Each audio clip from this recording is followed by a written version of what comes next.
내 생각만 옳은 것은 아니다. 이런 주장도 있다. 이슈를 바라보는 눈을 키워드립니다. 라디오 전망대 라전 법정 시간입니다. 오늘도 두 분 변호사와 함께하겠습니다. 이결아, 송하진 변호사 어서 오세요. 네, 안녕하세요. 안녕하십니까. 네. 가정의 달을 맞이하여 연휴 잘 보내셨습니까? 네, 열심히 잘 보내고 있습니다. 어린이날은 진행형인가요? 어린이날은 넘겼고 이제 또 어버이날이 남아 있죠. 그렇죠. 끝날 때까지 끝난 것이 아닙니다. 앞으로도 노력을 해야죠. 무슨 뭐 넘어야 될 산 같은 건가요? 그렇게 생각할 수도 있고 즐겁습니다. 즐겁게 보내고 있습니다. 이 변호사님은요? 잘 보내고 있습니다. 예. 무탈해야 되는데 나라가 좀 시끌시끌해가지고 그것이 조금 걸리네요. 가정의 달 뭔가 평화롭고 좀 약간 행복하고 막 해피해야 하는데 지금 오늘 다뤄볼 내용들은 또 그렇지가 않습니다. 자, 하나하나 다뤄보도록 하죠. 먼저 화재 판결입니다. 오늘 화재 판결은 화재 사건으로 좀 정리를 해볼까 하는데요.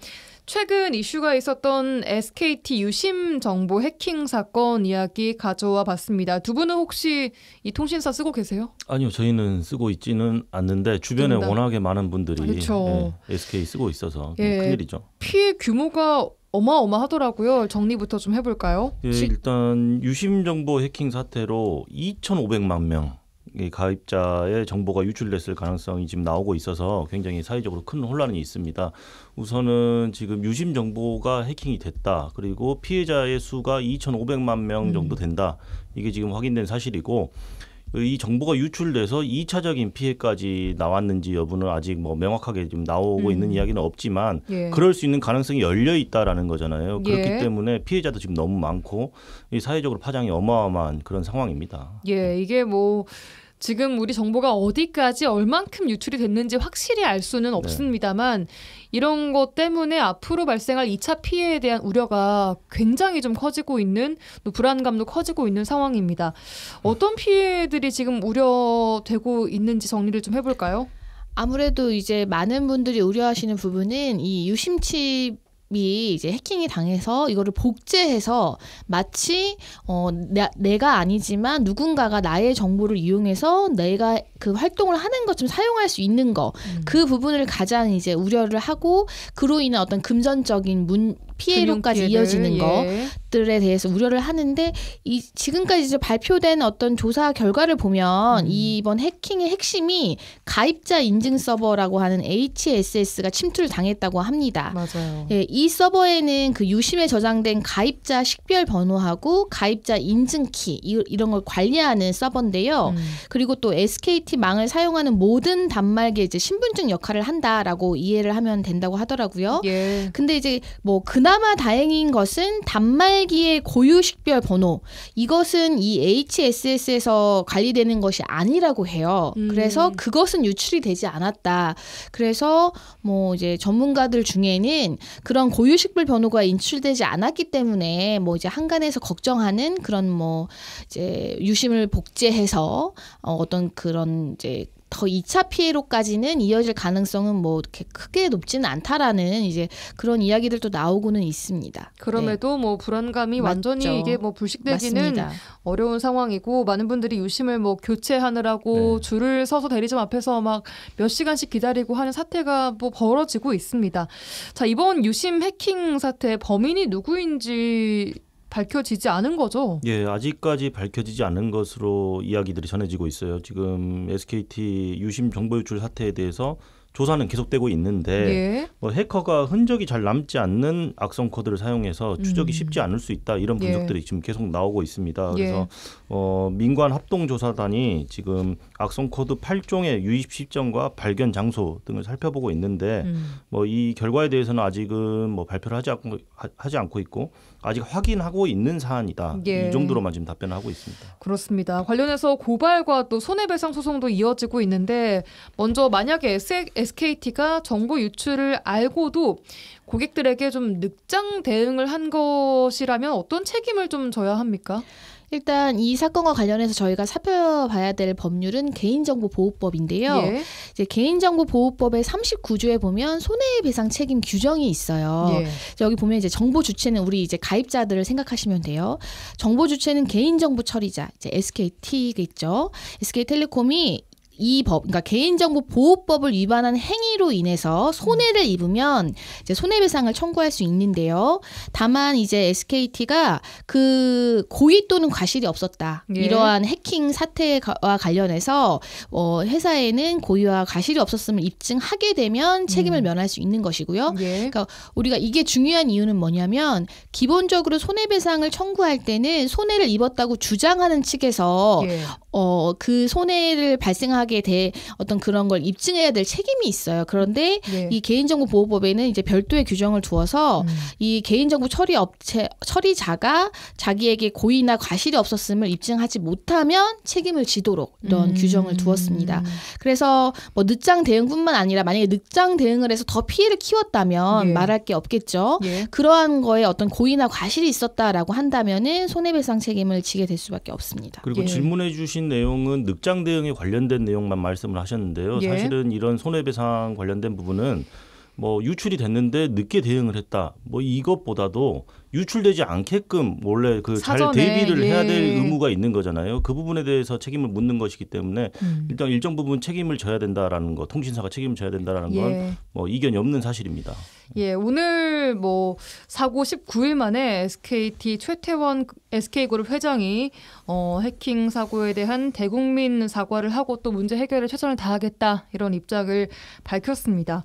자, 그럼에도 집단적으로 지금 손해배상 청구 소송에 나선 사람들도 나오고 있는데 개인정보가 단순히 유출됐고 아직 2차적인 피해가 없다고 가정을 했을 때 손해배상액은 이건 어떻게 책정을 해야 될까 하는 부분도 문제가 되고 있어요. 사실 2차 손해가 없었으니까 실질적으로 피해 본 게 없지 않느냐 이런 질문을 예. 하실 수도 있는데 그렇지 않죠. 제가 통신사에 제공한 정보가 어떤 형태로든 유출되지 않게끔 그걸 막아야 될 조치를 해야 되는데 그걸 허술하게 해서 내 정보가 다크웹이라든지 인터넷상에서 돌아다닌다. 그리고 예. 불특정 다수에게 유포가 됐다라고 하는 것 자체가 지금 손해일 수 있어요. 그래서 그 개인정보보호법도 2015년에 개정이 됐는데요. 그 내용을 보면 실질적인 피해가 없더라도 개인정보 유출 자체로 인한 정신적 손해를 청구할 수 있습니다. 그래서 최대 300만 원까지 청구가 가능한 상황이기 때문에 2차 피해가 없었다고 하더라도 유출됐다는 사실 자체만으로도 최대 300만 원까지 손해배상을 청구할 수 있는 그런 상황으로 보시면 되겠습니다. 그럼 지금 상황도 일단 피해가 없지만 정보가 유출됐다는 것은 확실한 사안이기 때문에 맞습니다. 이걸 그렇죠. 가지고 손해배상 청구를 할 수 있는 사안인가요? 그렇죠. 피해가 없다라고 하기보다는 유출로 인한 2차 피해가 없는 것이지 확인되지 않은 것이지 유출된 것 자체가 피해이기 피해다. 때문에 그것에 대한 손해배상 청구는 가능하다. 이렇게 이해하셔야 되겠습니다. 예. 방금 송 변호사가 말한 게 39조의 2에 이제 2015년에 신설이 됐어요. 그래서 그 정보 처리자의 고의 또는 과실로 인해서 개인 정보가 분실, 도난, 유출, 위조, 변조 또는 훼손된 경우에는 300만 원 이하의 범위에서 상당한 금액을 손해액으로 해서 배상을 청구할 수 있다라고 되어 있습니다. 물론 이 경우에도 예. 개인 정보 처리자가 나에게 고의 또는 과실이 없음을 입증하면 책임을 면하게 되는 것인데요. 이 사건 같은 경우에는 아마 뭐 이러한 해킹에 대한 원인을 이제 찾아야 될 것인데 그 과정에서 이걸 사전에 대비할 수 있었느냐 뭐 이런 부분이 아마 이제 SKT의 책임 여부로 이어질 것 같아요. 그래서 고의 또는 과실이 벗어날 수 없다라고 하면 그래서 지금 일부 뭐 이미 손해배상 청구를 제기했다라는 이제 사례가 지금 나오고 있잖아요. 그래서 만약에 근데 2차 피해가 이미 그냥 이제 2차 피해가 없는 걸 전제로 손해배상이 들어갔다가 실제로 2차 피해가 발생합니다. 그러면 이제 청구 금액을 변경할 수 있습니다. 늘어날 수 있는 거죠. 네. 예.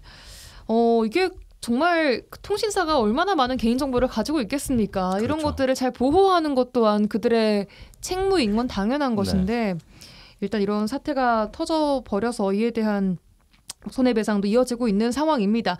자, 일부 보도를 보니까 SKT가 가입한 손해배상 책임 보험의 배상 최고 한도액이 10억 원이다 이런 말이 나오고 있는데 뭐 굉장히 또 다 보상을 하기에는 큰 금액은 아니라고 생각됩니다. 이 한도액만큼 일단 손해배상액을 지급을 하고 나면 SKT는 손해배상 책임이 뭐 없어지는 거예요? 이건 어떻게 되는 거예요? 이 부분을 많이 헷갈려들 하시는 것 같은데 그렇지 않고요. 일단 보험으로 처리할 수 있는 그러니까 피해 보상을 해줘야 되잖아요. SKT가. 보험으로 처리할 수 있는 한도가 10억이라는 것이지 예를 들어서 피해액이 100억이다. 그러면 10억만큼은 보험회사를 통해서 지급을 할 수가 있지만 나머지 90억은 SKT에서 직접 배상을 해야 된다라는 의미로 이해하시면 되고 보험의 한도액과 뭐 피해 보상의 한도액은 좀 다르다고 생각을 하셔야 되겠습니다. 알겠습니다. 또 징벌적 손해배상에 대한 이야기도 나오고 있는데 이 징벌적 손해배상 그냥 손해배상이랑 뭐가 좀 다른 거죠? 징벌이라는 것은 이제 벌을 가한다는 얘기잖아요. 그러니까 우리가 손해를 배상한다라는 거는 어떤 사람의 행위로 인해서 피해가 발생했을 때 그 손해를 이제 배상하는 개념인데 이거를 이제 어떤 벌을 주는 의미가 가미된다라고 보시면 되거든요. 징벌적 손해배상이. 그래서 우리나라에서는 뭐 외국의 사례에서와 같이 뭐 20배 뭐 아니면 그 피해의 경우 100배 이상의 어떤 징벌적 손해배상 이런 거 인정은 되진 않지만 그래요, 이 개인정보보호법에 보면은 이 규정도 신설이 됐습니다. 이제 규정을 한번 말씀드릴게요. 개인정보보호법 39조 3항에 개인정보 처리자가 고의, 여기서 이제 중대한 과실, 고의 또는 중대한 과실로 개인정보가 분실, 도난, 유출되는 경우에는 그 정보 주체에게 손해가 그래서 유출이 돼서 정보 주체에게 손해까지 발생한 때에는 법원은 그 손해액의 5배를 넘지 아니하는 범위에서 손해배상액을 그러니까 정할 수 있다. 그러니까 이제 5배까지도 인정을 하겠다라는 규정이 신설이 됐습니다. 그래서 이것도 뭐 징벌적 손해배상의 넓은 의미에서는 하나로 볼 수는 있지만 이제 뭐 미국의 사례와 같이 완전히 우리나라에서 아직 그 도입이 되지는 않았죠. 자, 한편 또 과징금이 5천억 원에 달할 것이다 이런 보도도 나오고 있던데 실제로 그렇게 될 가능성 또한 있습니까? 네, 당연히 있는 상황이고 개인정보보호법이 사실은 몇 차례 계속 개정되면서 좀 법이 바뀌어 왔어요. 그래서 개인정보보호법에 과징금을 부과할 수 있는 기준에 대해서 규정이 있는데 기존에는 관련 매출액의 3%를 과징금 부과의 한도로 봤는데 개정되면서 전체 매출의 3%로 바뀌었습니다. 그래서 지난해 SK텔레콤의 매출액이 17조 9,400억 정도 된다고 해요. 거기서 3%를 적용하면 과징금 규모가 5,300억 원에 달할 수 있습니다. 그래서 이거는 최대 한도이고요. 그보다 낮아질 수는 있지만 뭐 아까 말씀하신 대로 5천억 정도의 과징금이 나올 수도 있냐라고 물어보신다면 당연히 그럴 가능성이 있습니다. 이 결정은 그럼 지금 이제 언제 나는 건가요?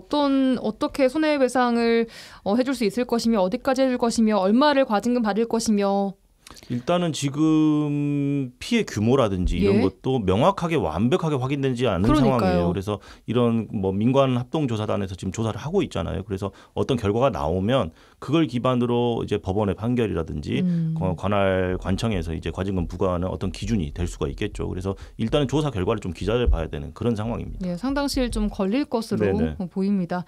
자, 이번 사태를 보면서 법적 또 제도적으로 보완해야 할 부분 뭐가 있다고 좀 보세요? 아무래도 지금 이제 SK텔레콤이 지난해 매출이 17조잖아요. 17조 9천억, 9,400억이라고 하는데 뭐 이제 최근 보도를 보면은 그 되게 이제 이런 정보를 보호하는 데는 굉장히 그 뭐 예산을 또 좀 적게 좀 배정을 했고 좀 다른 통신사에 비해서 오히려 좀 비용을 많이 지출하지 않았다라는 지적이 나온단 말이에요. 사실 우리나라 국민의 거의 절반이 사용하는데 2,500명이면 500만 명이면 그거에 대한 어떤 그 대비는 좀 부족했다라고 한다면은 이거에 대해서 뭐 물론 뭐 책임을 다 지겠다라고 밝히고는 있지만 이거에 대해서 국민이 우려하는 부분에 대해서 이제 정확한 설명이 있어야 될 것 같고요. 앞으로는 이게 이제 나중에 발생하고 뭐 과징금을 부과하고 관련자들 형사처벌하고 뭐 이런 것도 중요하겠지만 그건 이미 사후에 해결하는 방법이니까 사전에 이런 부분에 대해서 더 많은 어떤 대비를 할 수 있는 그런 것들이 더 강화돼야 될 필요가 있습니다. 지금 법률 규정들은 어떤 사고가 발생하고 유출 사고라든지 어떤 사태가 발생하면 사후에 그것을 어떻게 처벌을 하고 책임을 물을 것인가에 대해서 좀 집중이 되어 있는 것 같아요. 그래서 이렇게 SK텔레콤처럼 굉장히 천문학적인 액수의 매출을 올리고 다양한 그 굉장히 다수의 사람들의 개인정보를 처리하는 기관이지 않습니까?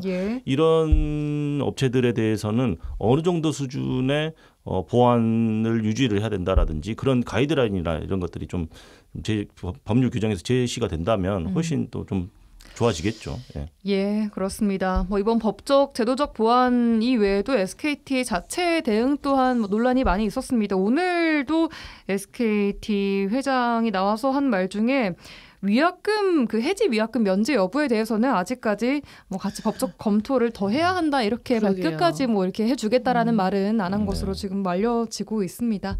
자, 이번 사건으로 피해를 입으신 전국에 있는 2,400만 명의 이용객들 마음이 똑같을 것 같습니다. 어떻게 해결될지 좀 지켜봐야 될 것 같고요. 라전법정 오늘도 두 분과 함께했습니다. 송하진 이결아 변호사였습니다. 고맙습니다.